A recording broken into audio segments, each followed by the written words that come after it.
Right, so you're there, comfortable, phone in hand. Endless scrolling, endless noise. Another filtered life, another outrage. You call it connection or information. It's a digital blanket. Smothering, isn't it? You've got routines, commutes, planned weekends, the organic kale, the gym membership. It's all very sensible, very adult, and terribly predictable. Ever get that itch? That whisper asking, is this it? Your sofa doesn't know the answer. But hey, who am I to judge? I'm just the bloke who went looking. Found places where Wi-Fi is weak, coffee strong, or non-existent. These aren't all-inclusive resorts. No smiling staff with cocktails. These places barely notice you're there. And that, my friend, is the point. So you think your life is an adventure because you tried a new cheese or navigated traffic? How quaint, how adorable. There are corners of this world forgotten, ignored, where adventure isn't a weekend package, it's just Tuesday, and Tuesday might involve a volcano or pirates, maybe. Let's be clear, this isn't for everyone. If roughing it means a 2-star hotel, stick to Tuscany. No judgment. Well, maybe a little. This is about peeling back layers. Your job title, social media persona, curated image. Out here, nobody cares about your LinkedIn profile. It's about the beauty of being insignificant. A speck on a vast ocean or a windswept rock. Modern life inflates your ego, doesn't it? Here, validation comes from finding fresh water or shelter. It's grounding, in a literal sense. You'll miss creature comforts. The flat white, reliable internet, illusion of control. Good, let them go. Embrace the grit, uncertainty, effort. What you find in their absence might resemble reality, or at least a decent story for later. These aren't theme parks of authenticity. They are inconvenient, sometimes harsh, often baffling. The plumbing might be a suggestion. The local delicacy might stare back at you. Your phone will be a useless brick. Hooray, this is the anti-holiday, the anti-escape. A head-first dive into something else. Something that doesn't care about your 5-year plan. Ever seen a plant that looks like it's bleeding? Welcome to Socotra, Yemen. Yes, Yemen, check travel advisories. This isn't a casual weekend jaunt. It's like stepping onto another planet. The dragon's blood tree. Scrape its bark, red resin oozes. Forget manicured botanical gardens. This is nature's untamed laboratory. A third of its plant life is found nowhere else. Socotra is just being Socotra. Utterly unique, completely unbothered. It's been doing its own thing for millions of years. The landscape is stark, dramatic. White sand dunes, turquoise water, jagged mountains, caves whisper ancient secrets. It's a place that humbles you, makes daily dramas seem small. Your urgent email can wait. The dragon's blood tree isn't going anywhere. The people are resilient, tough, living in a place most of the world forgot. They navigate this alien terrain daily. Their connection to the land is profound. Something you can't buy in a wellness retreat. They don't need a mindfulness app. They have the wind, the sea, the stars, and probably some very interesting goats. What's the daily grind on Socotra? Not sales targets. It's about finding fish or keeping goats from wandering. Priorities shift when your supermarket is the ocean, and your pharmacy is local flora. Things become wonderfully simple. Forget artisanal, gluten-free bread. Here, food is fuel, community, freshly caught fish, grilled over an open fire, dates, goat, rice if you're lucky. It's not about Michelin stars. It's about sustenance, shared stories, the taste of salt and smoke. This meal came from right here. Don't expect 5-star accommodation.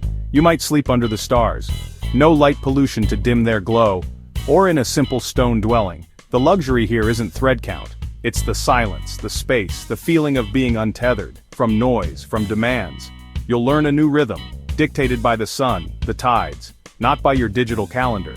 There's a raw beauty to this existence. A harshness, yes, but an honesty too. Life stripped to essentials. It makes you question what essential really means. Is it your high-speed internet, or the shade of a dragon's blood tree on a hot day? Palmerston Island, your new, extremely close relatives. An island so remote it makes your street look like Times Square. Population? Around 60. Almost all descended from one Englishman and his 3 wives. Talk about a close-knit community. Forget complicated social circles. On Palmerston, everyone is literally family. Imagine your family reunions, now live with them all the time. Privacy is flexible, but so is loneliness. Getting there isn't a hop on a budget airline. Supply ships visit infrequently, think twice a year. This is commitment, serious.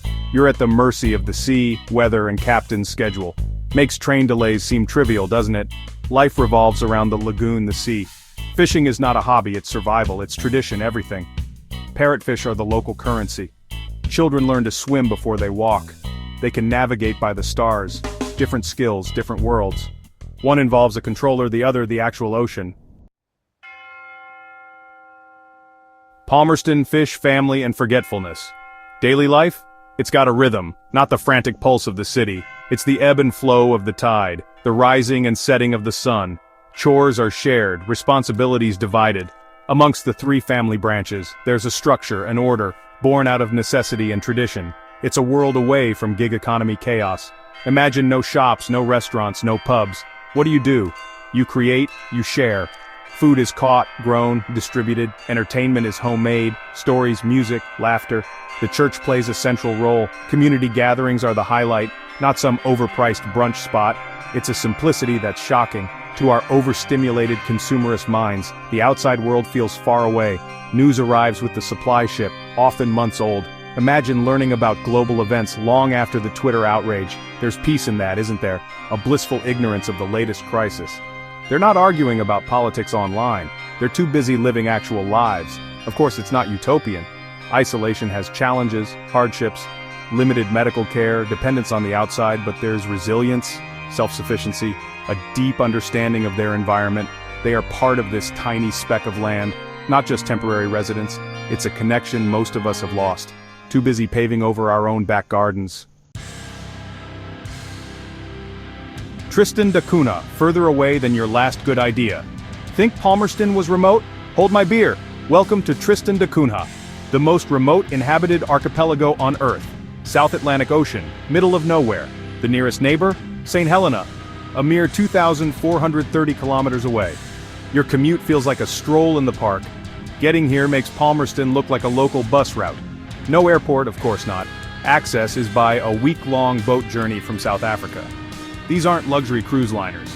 These are fishing vessels, research ships. They visit a few times a year, if the weather plays ball. This is the Roaring Forties, where the sea has a permanent bad hair day. Booking in advance is optimistic. The island itself, a giant volcanic cone, often shrouded in mist, brooding. Edinburgh of the Seven Seas, they call the settlement. Population around 250 souls. All sharing a handful of surnames. Forget anonymity, it doesn't live here. Life here is about endurance, stoicism. The islanders are famously self-reliant. They farm, they fish, they fix things, because if something breaks, Amazon Prime won't save you. There's one shop, one pub, one hospital. Luxury is a bag of imported sugar. Or fresh potatoes from your own patch. It's a stark reminder of what need versus want means. Something your overflowing shopping basket could teach you. Tristan da Cunha, the thrill of the potato patch. What's the height of excitement? The annual ratting day, a communal effort to control the rodent population, or the arrival of the mail ship, bringing letters, supplies, and the occasional new face. It's not the premiere of a blockbuster film, or the launch of the latest smartphone. It's the simple joy of connection, to a world that mostly forgets you exist. Their main industry, lobster fishing. The Tristan rock lobster, a delicacy, exported to fancy restaurants. There's an irony there, isn't there? These hardy islanders battling the wild Atlantic so you can impress a date with an overpriced crustacean.